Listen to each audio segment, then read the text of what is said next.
A woman had just fallen asleep with her eyes open, and when she woke up, she noticed that her armpit hair had grown several feet long. Confused, she got ready for work. But something strange was happening. The usually bustling street was completely deserted, and the entire town was eerily quiet. Her name was Kathy, and she worked as a nurse. When she arrived at the hospital, she walked around several times but couldn't find a single person. For a hospital that was normally overcrowded, this was clearly not normal. Fear quickly consumed Kathy. Panicked, she tried to call for help, but her phone had no signal. She went to the surveillance room to find out what was going on, only to discover that the only thing moving was a radio displaying strange numbers. Terrified, Kathy rushed outside, hoping to find answers in the nearby houses. But the only thing that greeted her was the silence in the air. It was as if everyone in the town had vanished overnight. Desperate and confused, she crouched on the ground, unable to comprehend what had happened. Kathy didn't know what to do and curled up in her bed, crying. Suddenly, she heard singing outside. Grabbing a shovel, she cautiously approached the house where the singing was coming from. And that's when she finally saw another living person, Nick. Both were shocked to see each other. After talking, they realized they had both experienced the same thing that day. Determined to find out what was going on, they decided to head to the next town for help. However, when they reached the edge of town, something even stranger happened. A massive dark cloud of smoke loomed ahead like a wall, cutting off the road to the neighboring town. Neither of them could believe their eyes. Could the townspeople have disappeared overnight to escape this black cloud? Out of curiosity, Nick reached his hand into the smoke. It felt cool, but otherwise nothing unusual. Still, the eerie nature of the smoke made them too scared to walk through it, so they decided to take another route to leave the town. But what they didn't expect was that the other side of the town was also blocked by the same black smoke. At that moment, Nick noticed something even more terrifying. The smoke was slowly creeping inward. In this town, everyone had disappeared, leaving only a man and a woman behind. As they looked around, they could see the entire city was surrounded by a thick black smoke. Thinking about the people who had vanished, they didn't dare try to break through the smoke to leave. Instead, they wandered aimlessly around the city center. While walking, Kathy noticed an old familiar restaurant. The two of them decided to go inside. To their surprise, the place was packed with people.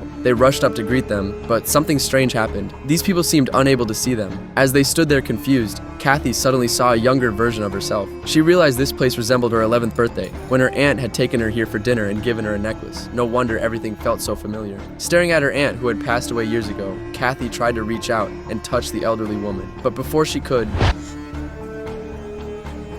Nick asked her what was going on. Kathy admitted she didn't know either. The two of them stepped back outside to discuss things. They both realized that everything had changed after they woke up, but neither could remember anything from before they fell asleep. If this wasn't the real world, how could they escape? Regardless, the black smoke continued to slowly creep inward. They needed to find a way out before the smoke consumed the entire town. Acting quickly, Nick placed a tape measure in front of the smoke and started a timer. After measuring, they calculated that the smoke was advancing at about 0.05 miles per hour. This meant that in less than 3 days it would cover the whole town. Determined to find a solution, they returned to the hospital. Kathy led Nick to the surveillance room, hoping the radio they found earlier might help. After Nick adjusted some settings, a voice came through. Kathy, being a nurse, recognized part of the message. It sounded like a doctor saying that a patient had shown no signs of life. Despite the doctor's best efforts, he couldn't save Kathy. When Nick heard Kathy's name, he suddenly asked, "If this isn't reality, could we both be lying in that hospital right now?"